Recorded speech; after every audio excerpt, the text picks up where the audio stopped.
Well, hi, and thanks for joining in. I wanted to do a quick video today just in response to Justin Hawkins' video on Dire Straits over the last couple of days.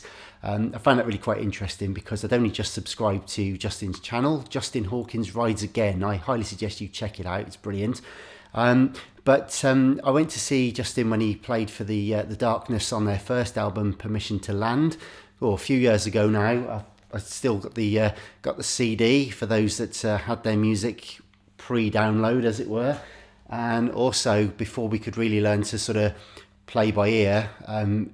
Back in the day, you used to get tab books with all of the music and that in. I've still got that to this day. I think he's a fab player, fab frontman, great entertainer, and I've told a lot of people actually subsequently how impressed I was with Justin, because it's all very well and good doing the stuff on the album, all the rehearsed stuff, but live he really just lit the place up. Do you know what I mean? He was just so full of energy, running around the stage, ad-libbing, playing brilliantly, really making that Les Paul sing, and it was great to watch. But subsequently, as I say, watching his channel, he seems like a really nice guy, really laid back and down to earth. And he did a video a couple of days ago, basically lying on his bed, all casual, and just kind of talking a bit about Dire Straits, and that inspired me because Dire Straits were my real sort of pop rock heroes back in the day, and Mark Knopfler is certainly the reason why I play a red and white guitar even to this day. So Justin was basically saying about his favourite songs, and to be honest, I think I'd be inclined to agree on some of them, but I didn't want to sort of do a video on all of the same songs. So but just to recap, some of his choices were Telegraph Road, which is just epic. It's like 12 minutes long or something, from Love Over Gold, and it's like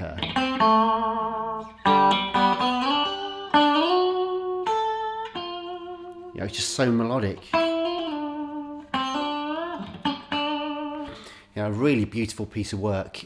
So much light and shade in that song, and Alan Clark on the piano, just gorgeous, brilliant. So that was one, and of course Private Investigations as well. You know, the whole.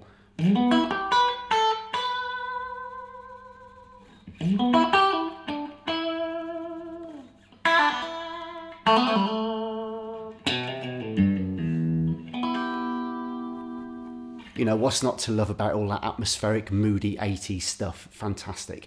So again, another great song. Also, Tunnel of Love. I mean, how can you beat that? In fact, I've done a video previously, if you want to check it out, on the outro solo for Tunnel of Love. It's pretty epic. That kind of.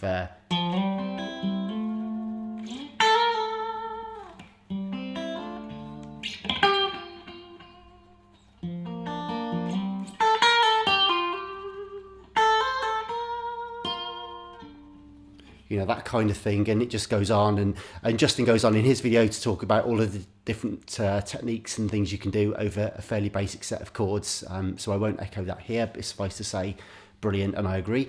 But we do have one other one in common, actually, which we'll come to in a minute. So back to the story of how I got into Dire Straits. I moved to a new house, new part of the country, from Birmingham, which is the second biggest city in the UK, to a small village just south of Bath by Stonehenge, around that kind of part of the world. And back then, I just started playing guitar a year or two before, acoustic guitar, and my dad had, now this is before the internet, before you could go online and download music or even buy music. You had I think it was called Britannia Music Club or something. It was like a mail order catalogue, and my dad had an album called Communique, and this was Dire Straits' second album, I think, from 1979, if I'm not mistaken. And I was, crikey, what would I have been then? I don't know, 10 years old, something like that. And I'd been playing the guitar for a year or two, and I just heard the first track came on. Now, this is old-fashioned terminology now, but for those that remember albums, it was, track one, side one, and it was just, the album came on, and it was just.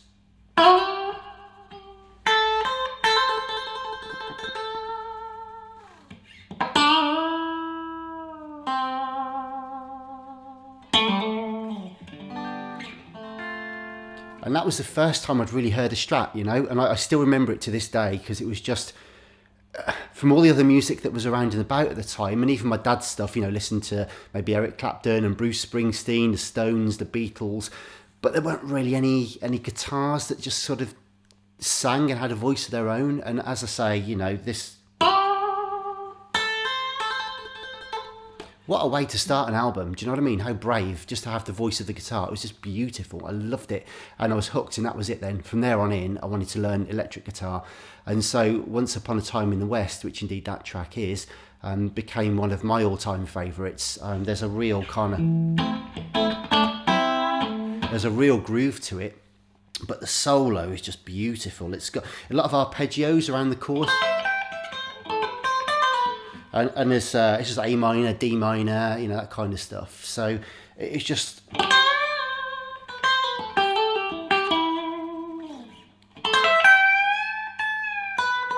that drops there into the B, which is the third in the G chord that it goes over, you know. So and again it drops down again there. Instead of going to the F in the pentatonic, you've gone down to the E, and using that sort of melodic, that melodic sort of minor scale. And yeah, just,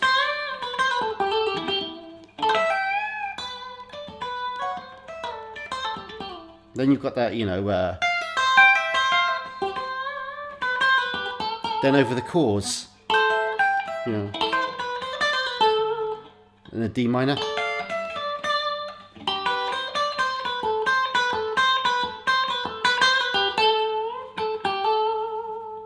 And then you've got that compression as well, you know. I haven't got it here, I'm just playing it real basic, but the way you just, and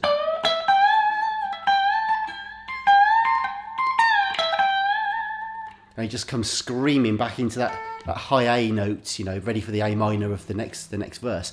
And that's just a beautiful song, brilliant solo, wonderfully composed, brilliantly executed, and just a cracking tune. And that's what got me into Dire Straits originally. So moving on a bit from that, we then went into, we found the first album for Dire Straits, which I think dates 1978, their self-titled album. And then there's one on there, in fact, again, I think it's the first track of the album, called Down to the Waterline. So this would be my second choice. And I don't know where to start really with this one, because it was a kind of chicken and egg thing. Around the time that I was listening to it, it just comes in with it. Like,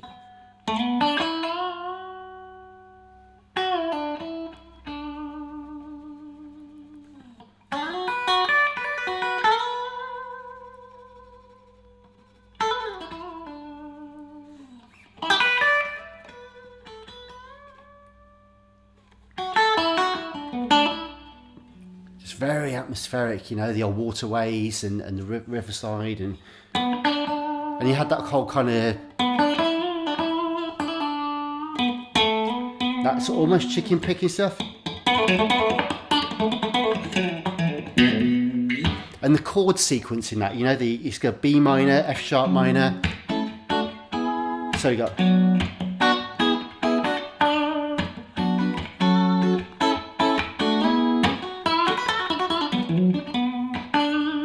walking by the river on the railway line, she can still hear him whisper, let's go down to the waterline, you know.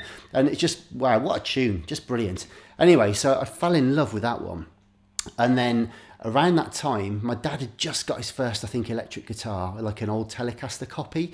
And we'd found someone in a local village that was selling a chorus pedal. I think it was an Ibanez digital delay, a digital chorus.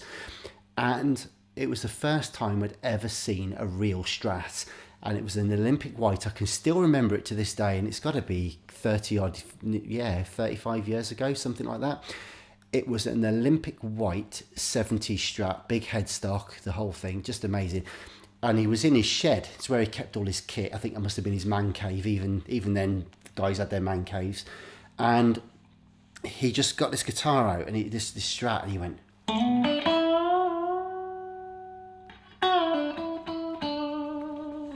and I thought, oh my word, that is just beautiful. And I couldn't play lead guitar.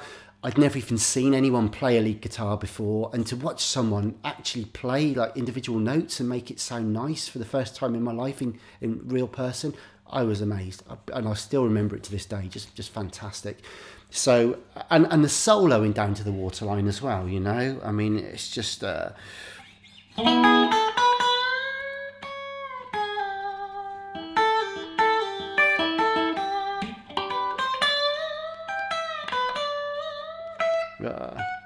oh, however it goes, something like that. But anyway, it'll come to me in a minute. But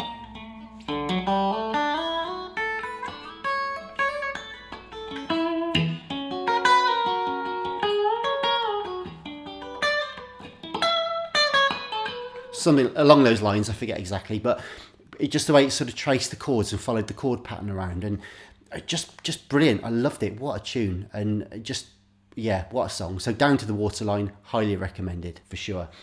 Then of course became, I guess, maybe the cliche one for Dire Straits, but it was the song ultimately that got me totally hooked on making sure I stuck with the lead guitar, and it was this very song, Sultans of Swing, from their self-titled first album from Dire Straits. And my sister bought me the cassette version of a Hits album back in the, whenever it was, mid-80s. I've still got the cassette, I think, in the loft somewhere, but this is the CD version. And again, the book. So there's the tabs. That's where I used to learn from. All the beautiful pictures of Dire Straits back in the day. Chris White, who I had the pleasure of meeting a couple of years ago on saxophone. Yeah, so that was just wonderful. So anyway, Sultans of Swing, I heard that and I'm like, I've got to learn that. I've got to learn it. And I didn't have a clue. I didn't know half of the chords. I didn't play lead guitar. And I just slowly but surely, having one of those tutor tapes that you could order online, and he would, you know, the guy would kind of play like that, literally talk you through on a cassette a couple of notes at a time until you got it. But the whole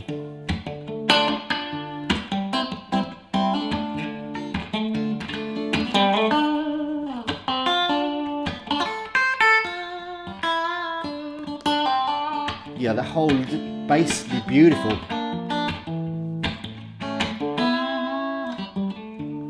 And it was just the way the chords went, and whole, you could just have so much fun with it.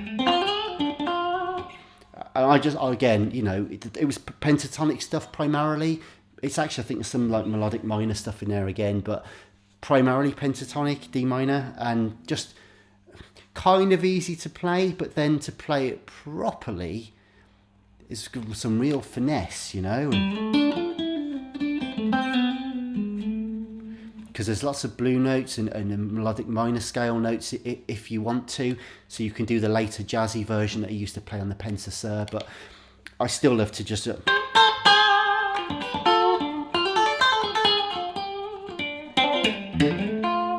all that sort of stuff is just wonderful to me. So Sultans of Swing, very much a massive fan of that one, and I was hooked. And the cassette tape that I had, I used to play it back and forth and back and forth. And I couldn't afford a proper Walkman back then, not a Sony one. I think mine was a Sanyo, and it didn't have auto reverse on it or anything. So I'd like play it to the end and then just turn it around and play it back and turn it around and play it back. And I must dig the tape out because I wonder if there's any music still left on it, to be honest. But anyway, so that was like some of the electric stuff. But so we've got Once Upon a Time in the West, Down to the Waterline, Sultans of Swing. And the final one for today, I'm just going to change my guitar real quick.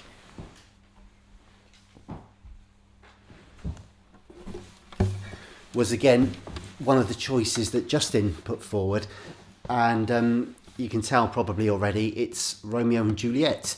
And so, yeah, it's an open G.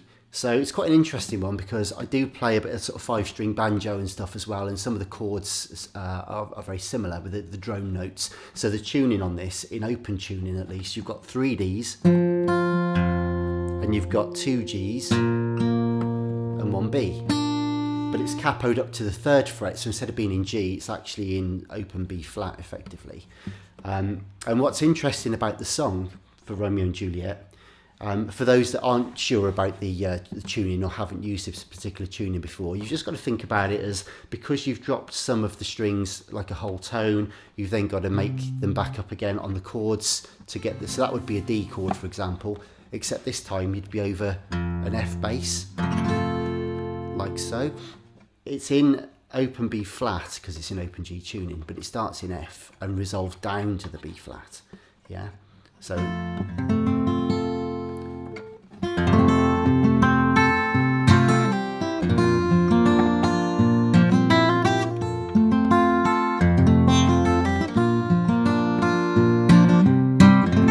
love struck Romeo, sing streets of serenade, laying everybody low, with a love song amen, and so on and so forth. Excuse the sirens going past. And yeah, so that's a really pretty one to play, and there's some nice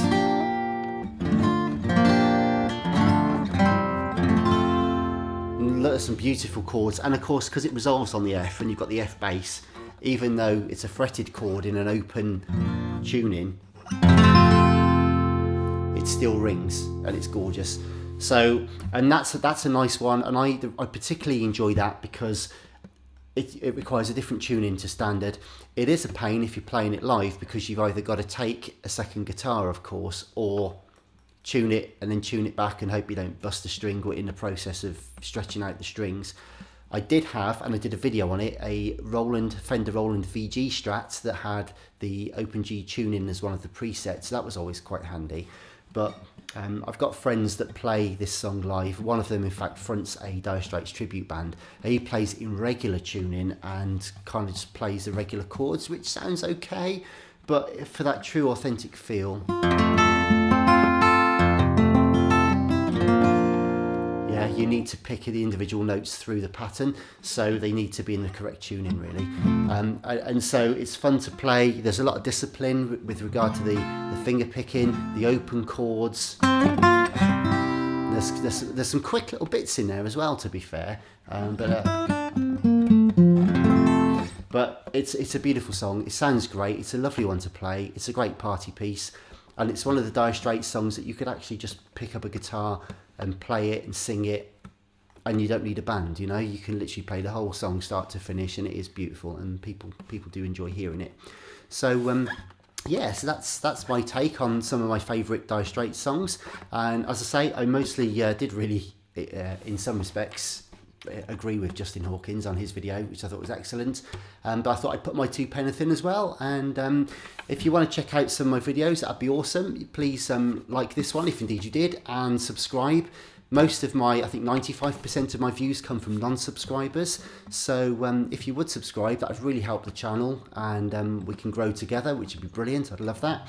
And yes, hit that notifications bell so that you know when we're putting new videos out. I do guitar tests, pickup reviews. I'm doing some on setting up a home studio at the moment as well, and also I've got a new album out called Cruel to Be Kind, so check that out. And some of the songs are featured on my YouTube channel, and I'll also be giving some background analysis on some of the solos and guitars that I used for the album in due course on the channel as well. So thanks very much for watching. Hope you found it enjoyable, and comment below, let me know what your top 4 songs would be if you were to do it, and or what you particularly like about the songs that we've covered today.